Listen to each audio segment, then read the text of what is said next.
सुकाएको छु पुरै पानीले छप्प भिजेछु। रिस पकेर पनि छ के पो भयो यार दाइ यार भन्नु तपाईँलाई केही गडबड भएन यार। गुड मर्निङ एभ्रिवान दर्शन नमस्ते सबैजनालाई। म चाहिँ अहिले ठ्याक्कै हिलो हिलो भएर म चाहिँ ट्याक्क चौतारा आइपुगेछु होइन। म चाहिँ आज काठमाडौँ जाँदै थिएँ। चौतारामा अहिले पानी परेर यस्तो भइरहेछ। म चाहिँ काठमाडौँ जाँदै थिएँ। बिहान चाहिँ मैले भिडियो रेकर्ड गर्नु पाइनँ, क्यामेरामा खासै चार्ज थिएन। क्यामेरा यस्तो भइरहेछ, माइक पनि लगाएको छैन, त्यही कारणले गर्दा मैले रेकर्ड पनि गरिनँ है। यहाँबाट म जानु हिँड्दै म जान आँटेको छु यहाँबाट। अब म यहाँबाट हिँड्छु लगभग है। यता चाहिँ वेदर चाहिँ दामी छ, यता दामी भइरहेछ, हात पुरै कालो भइरहेछ। यो ग्लोभ्स भिजेर होइन एकदमै ठुलो पानी परिरहेछ झापातिर चाहिँ होइन। मेरो ज्याकेट यहाँ सुकाएको छु पुरै पानीले छप्प भिजेछु। छ्याप्पै यो डोकोमा बसेछु। डोको भनेको फेमस हो नि त यहाँको, दामी चौतारा ब्रिज देखिँदैछ यहाँबाट है।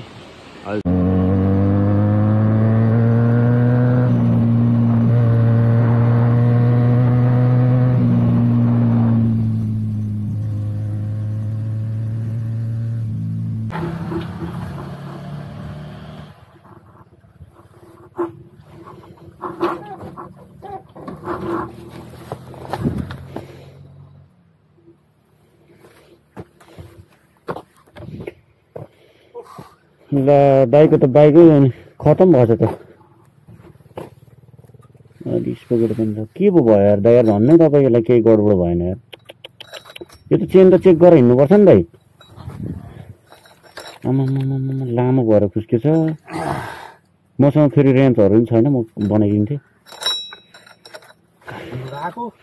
यो टुल कार आयो भने बनाइदिन्छु ल। म कार आयो भने बनाइदिन्छु ल। एकछिन त अबे झनै लाउनु भएन रहेछ नि। स्पिडमा भएको भए तपाईँ लाउनुहुन्थ्यो।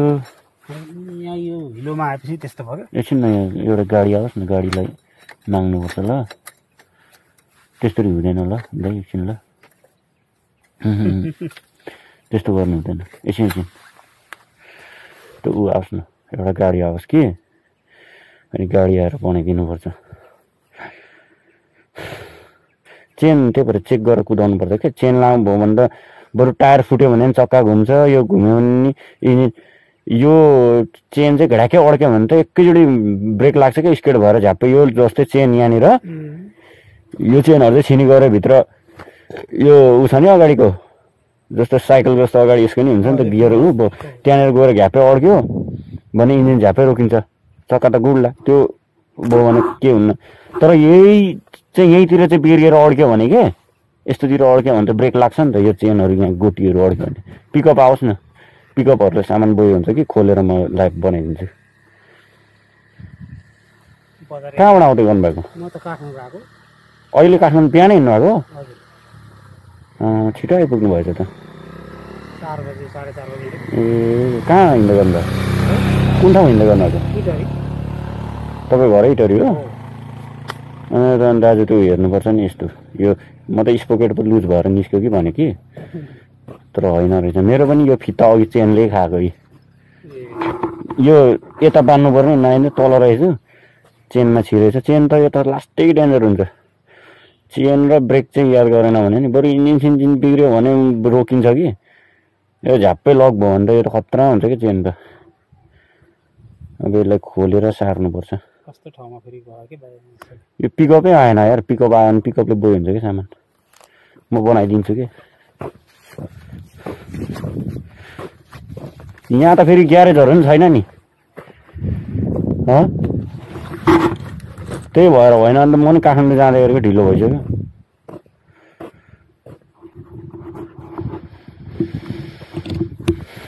यसलाई रोकिदिन्छु ल। यसले त के रोक्ला र?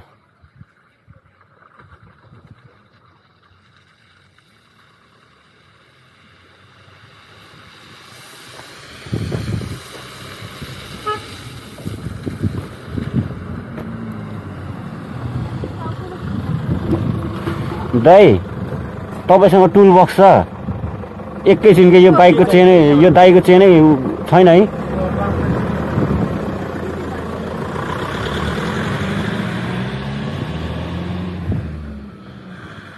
टुल बक्स भएको बनाइदिन्थे मैले टुल बक्स आज लाइन के भन नि म अरू बेला बोक्नु चाहिँ बोक्छु ख्याक के गर्यो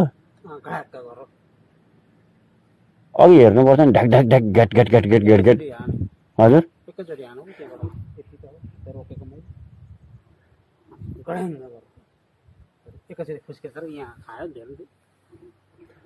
पिकअप पनि आउँदैन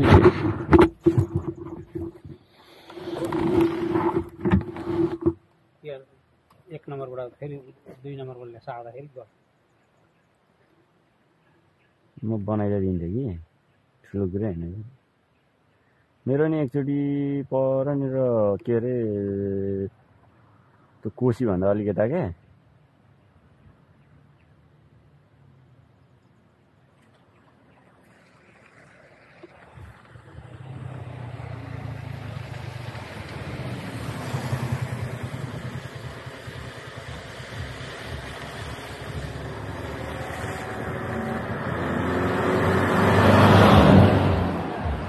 माइक्रोहरूले बोक्दै बोक्दैन क्या फेरि